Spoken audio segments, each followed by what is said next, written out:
மடப்புறம் அஜித்குமார் கொலை வழக்கில் கைது செய்யப்பட்ட 5 தனிப்படை காவலர்களின் காவலை வரும் 29ஆம் தேதி வரை நீடித்து மதுரை மாவட்ட நீதிமன்றம் உத்தரவு பிறப்பித்திருக்கிறது. இந்த உத்தரவை மதுரை மாவட்ட தலைமை நீதிமன்ற நடுவர் நீதிமன்ற நீதிபதி செல்வபாண்டி இந்த உத்தரவை பிறப்பித்திருக்கிறார்.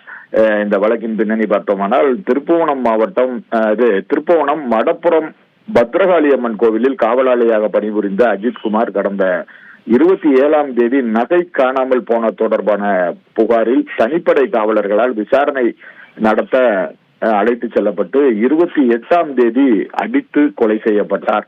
இந்த கொலை வழக்கில் 5 தனிப்படை காவலர்களான கண்ணன், ராஜா, ஆனந்த், பிரபு, சங்கர், மணிகண்டன் ஆகிய 5 பேர் கைது செய்யப்பட்டனர். இந்த வழக்கானது சிபிஐ விசாரித்து வருகிறது.